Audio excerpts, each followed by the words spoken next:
So hello. I'm Chris from Fab Lab, and today we are going to talk about how to install Arduino on megaTinyCore with pyupdi in order to program your Hello boards. So this week in the Fab Academy, it was about designing your own Hello board and then soldering the components. At our lab, I kind of tried to present a way how to make a double-sided board, so it's a bit of an extra challenge. So let's see how that goes. But anyways, you will need to test the boards, and so you will need a toolkit or development environment for that. So I'm going to show you how to install that from scratch on a Mac system, but it shouldn't be too different also on other systems. So let's get started with that. So here you can see the Blink keyboard working. So if you take a look closely, so this is another FTDI board here. So remember, like in the week in the electronics production week, we were making a UPDI programmer, so which looks like this. But then there's the other board, which replaces a regular FTDI cable basically, and this you can use in order to power your board and also to communicate to the computer from the board. So for the Hello board, so there's this FTDI connector, and which is for power and communication, and then there's this these two pins, which is the UPDI programming port, and this is for the other programmer, for the other FTDI board to program the chip. So it's not used for communication; it's just for programming. And at the end of the process, we should be able to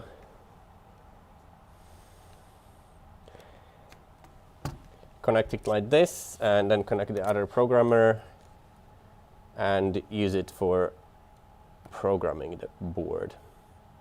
And the Hello board, at the moment, it has ATtiny 412 chip, and the process starts with downloading the latest version of Arduino. So we go to Arduino website, we go to we agree.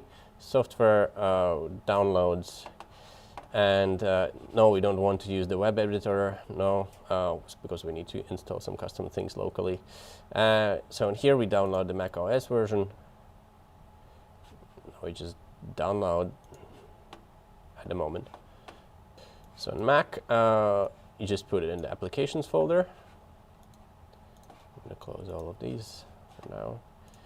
And let's just make sure that it runs. I'm going to put it somewhere here. Yep. Yes, we want to open it. Oh, indeed. So yeah, here's our Arduino installation. And usually when you program boards, you need to choose the programmer and the board.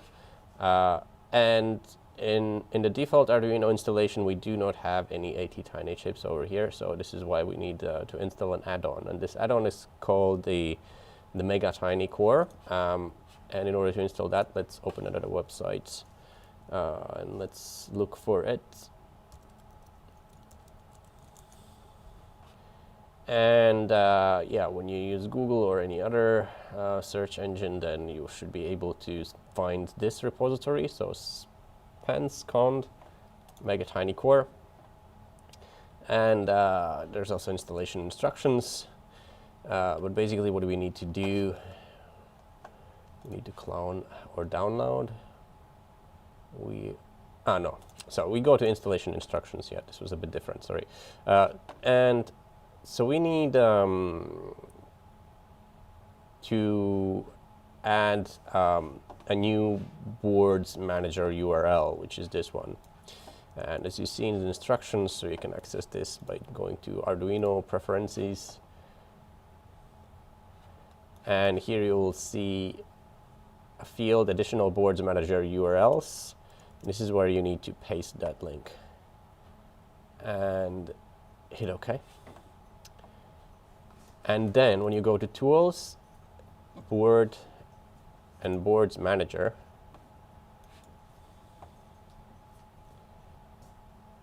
it will load the lists, and you should be able to find megaTinyCore over here and hit install.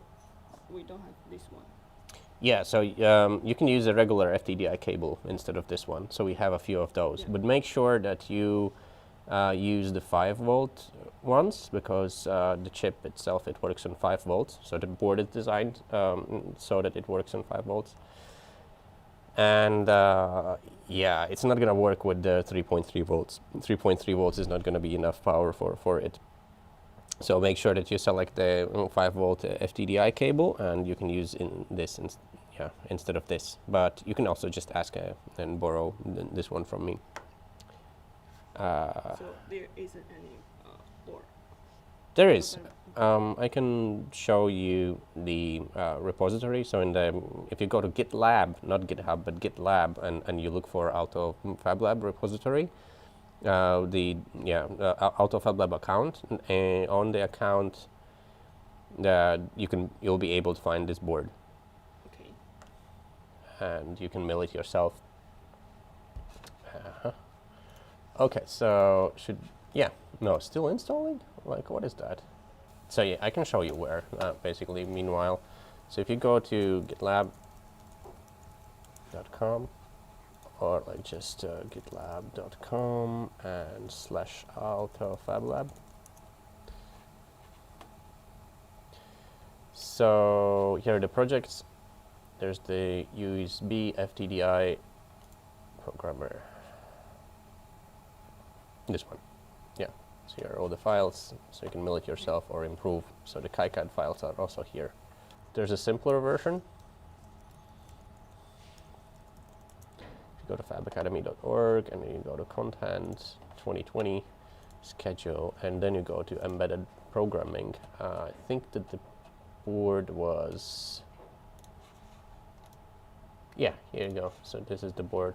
So you go to host communication and then FTDI and this. So it's just basically not far from the UPDI programmer board, which is basically the same. It's just is missing a resistor, and there are a bit more connections. So there's RX, TX, VCC, and GND.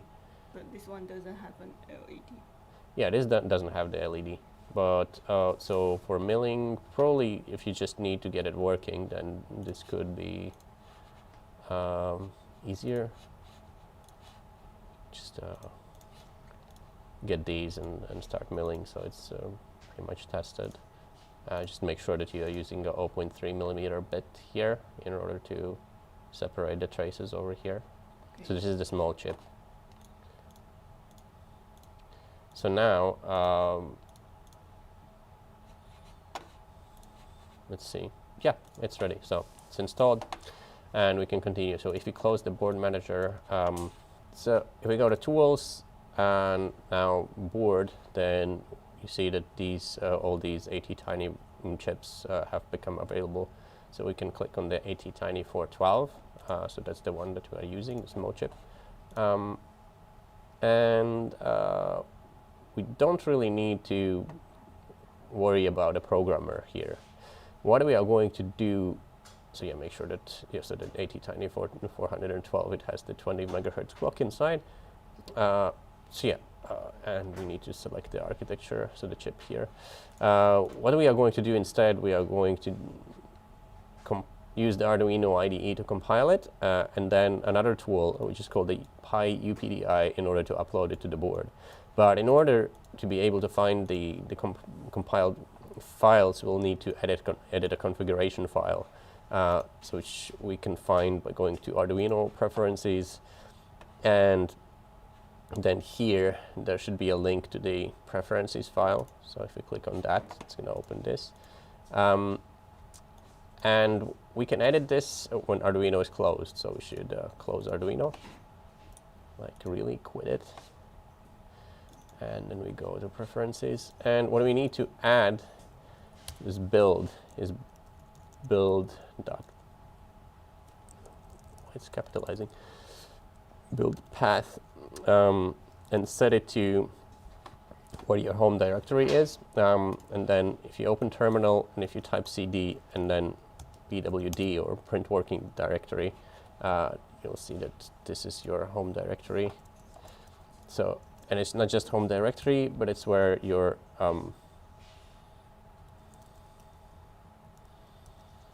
Arduino files live. And where the Arduino files live, we also need to create a new directory, which is called build.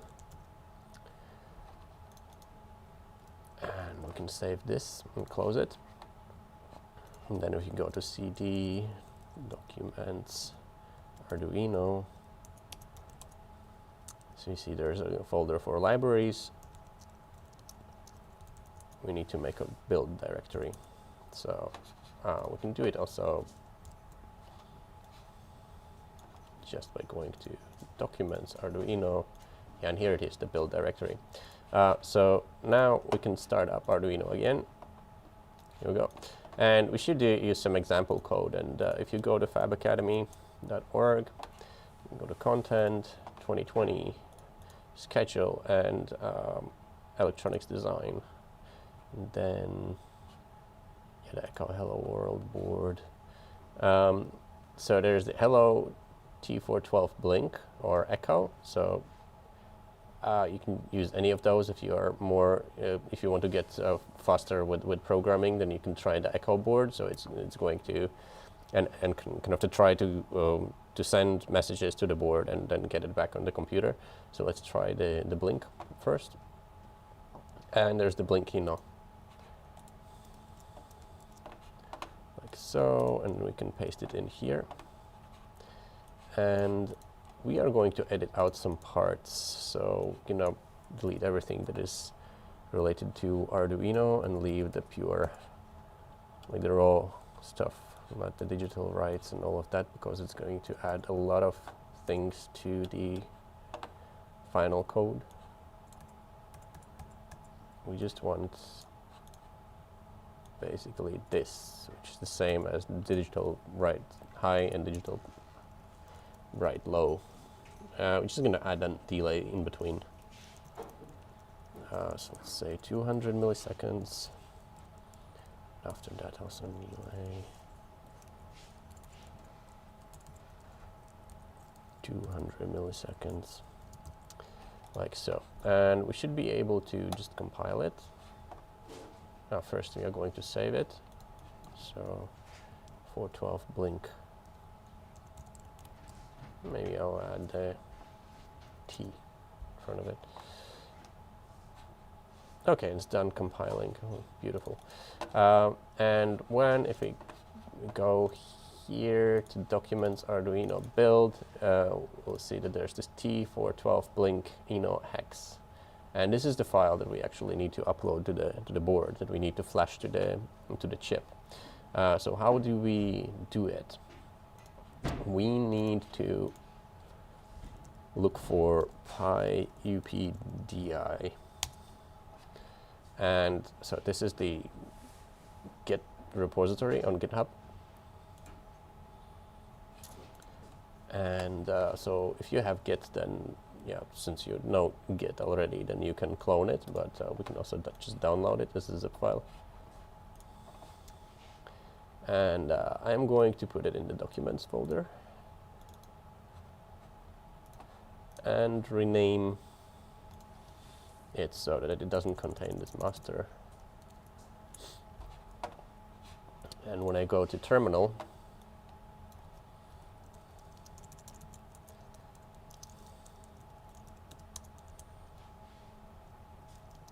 and pyupdi and try to run it,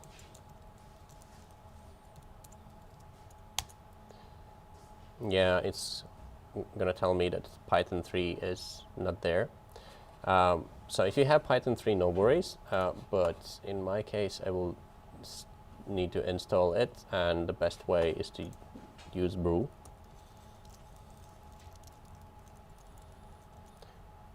And in my case I don't even have brew, so Homebrew is a really nice package manager for Mac systems, so it's like apt for Linux. So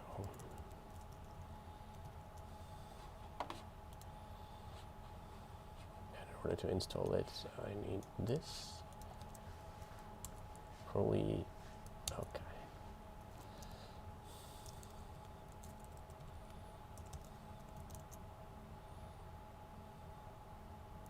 Okay, it's gonna take some time again.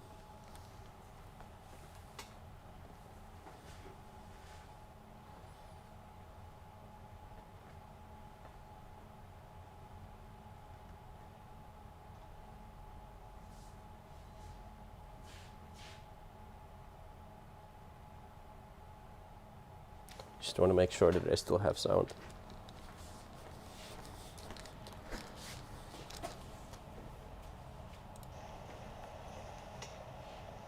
Yes, I have it.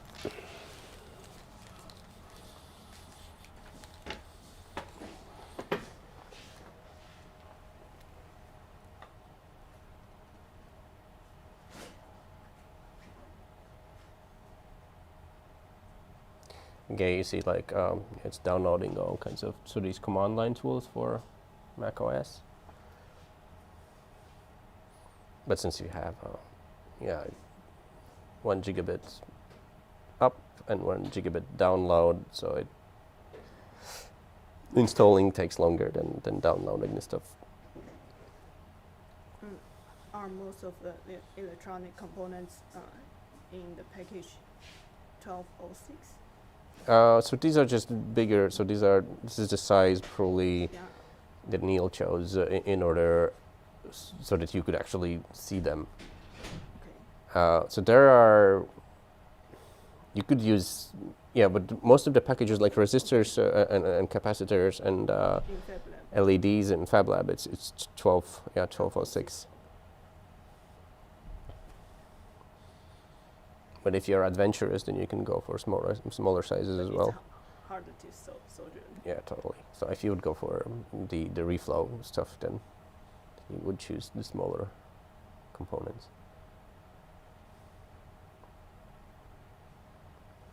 Why don't we use DIP components? Meaning the through hole? Yeah, through-hole. But I explained this because, like, for example, for the latest chips, so some chips producers, they do not produce the through hole components anymore. So the surface mount technology is kind of the current one.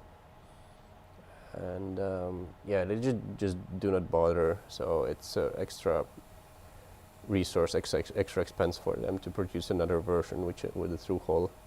Nobody's really using those anymore. So just for the parts that need some mechanical strength, so for those it makes sense to still use the through hole technology. So like, for example, for the we use through-hole components to test it then in the breadboard. Yeah, but then if you get so far that you can produce a board like this quickly, then why would you use a breadboard? So I think this is much more fun, and then you get like a professionally looking board, and you can make it in any shape that you like, and you can easily integrate it in any shape of a project that you like. So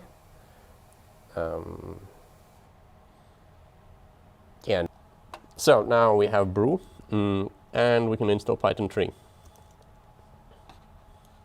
Maybe I could make here the text a little bit bigger.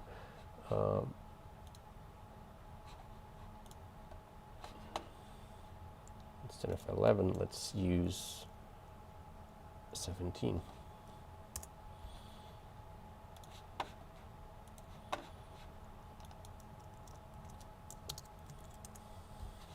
Here we go, that's much better. Brew install Python 3.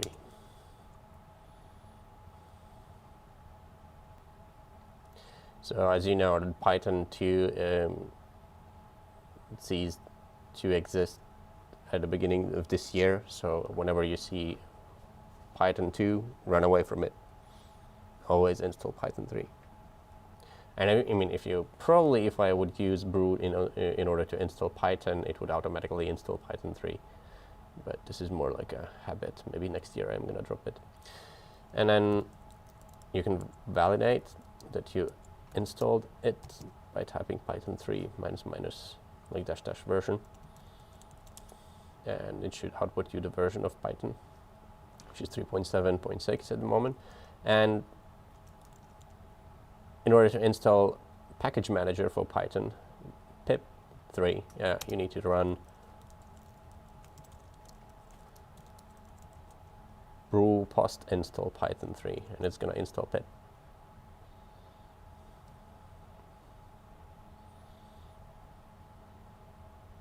We need pip in order to install dependencies for the pyupdi package.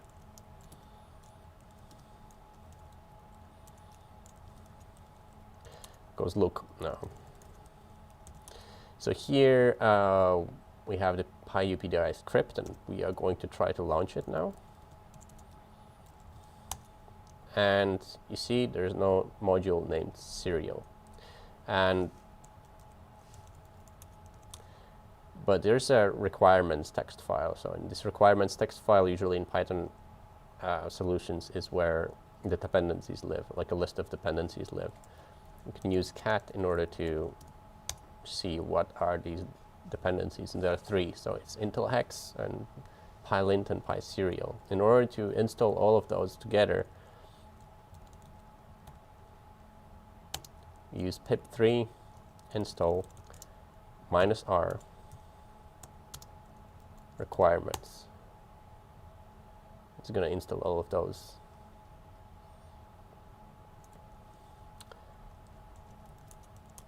And now when we run pyupdi, it's going to show us what is possible with it. So kind of the usage instruction. If we launch it with -h, it will see a bit more details about what we should specify in order to upload things to the board, in order to use it to upload things to the board. So what we will need first is going to be the type, which we define by -d. So these are all the things that it is capable of programming. And in our case, we need a tiny for 12. So we put it here. The next thing is going to be baud rate, -b, which is going to be 19200. Then we'll need the COM port, so which is the port, basically our programmer. Now for this, we need to open another window or a tab, depends on you really, and we need to list the serial devices that are connected to our computer at the moment. And if you take a closer look, so we have currently 1 connected, so that is powering up this hello board, but we don't have the other one. And if we list, so TTY and then the star symbols, it's going to list all TTY devices. And we are particularly looking for these USB serial devices, and then usually they are identified by a serial number over here. So with a full device name that we are looking for should look like this, at least on Mac systems. So on Linux is going to be a bit different. Now when we connect, I can disconnect this, but when we connect this other board, which is basically a FTDI chip with some things around, and run the command once more, we see that there's another device that appeared with a different serial number. And this is the programmer. So this is what we need to use for the programming. So the COM port -c flag. Yeah, I could do it also. Yeah, so -c. Then the next is -f or flash. So what do we want to flash? And as you remember, I showed like this folder over here, the build folder where the T412 blink hex lives. So if you go in the terminal to this build directory, and then you type pwd. It's going to output you the path, and that's relatively easy to copy. So you can copy this and then add a slash,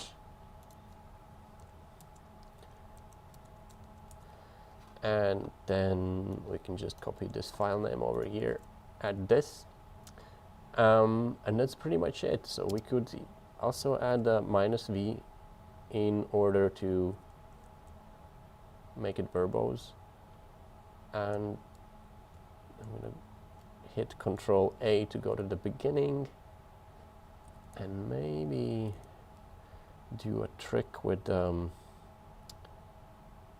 where's the backslash? Is there in a Finnish keyboard a backslash? Okay, so that's there is no, there's no. Right, that's a complicated. But when I hit enter now, it's going to stop because the board is not connected, so the programmer is not connected to the UPDI port. So I'm going to connect it. So like this, and run the command again. And as you see, it goes forward. And also the LED stopped blinking while it's programming. And the LED doesn't still blink because we need to specify the pin number. And so let's increase the font size for this one to also 17. Okay, here we go. We didn't even need to restart it. So here you see the LED AVR is specified by this thing over here. So how do we get this number over here? It's not that straightforward. But if you look at the data sheet, or if you go and switch to the desktop mode again, if you go to Fab Academy, Content 2020, and Schedule, and Electronics Design, and then the Echo Hello board, and Tiny, and click on the board, and look at the file. So here we have some PA3, PA2, PA1 numbers, and in the design that I showed last week, so we used the PA3. So it's going to be pin 3. And let's try to compile it. So done compiling. So we can go back to terminal, and I'm going to switch to combine view here, and then here I'm going to use the previous command.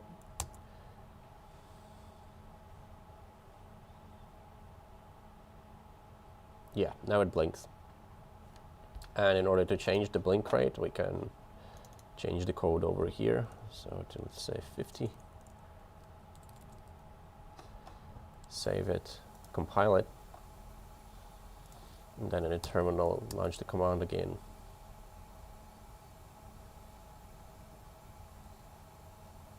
And at this stage, you can just disconnect the FTDI. So the UPDI programmer and the board is just going to live its own life. And with this configuration, you could use the other device connected in order to receive or send serial messages to the chip, but you need to program the chip in a way that it actually opens a serial port.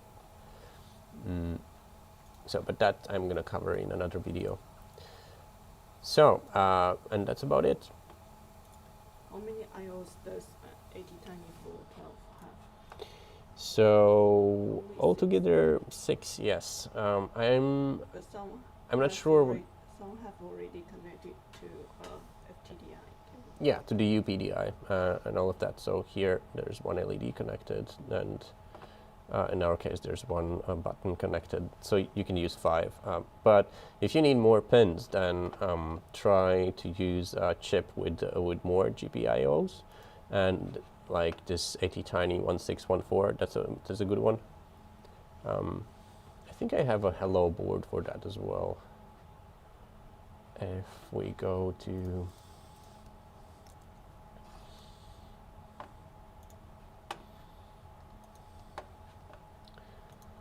so yeah, if you want more pins, then use the ATtiny 1614, and you can find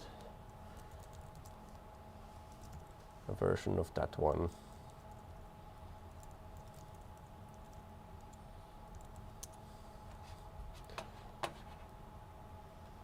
Here, ATtiny 1614 Blink. There's a board. Also with one LED.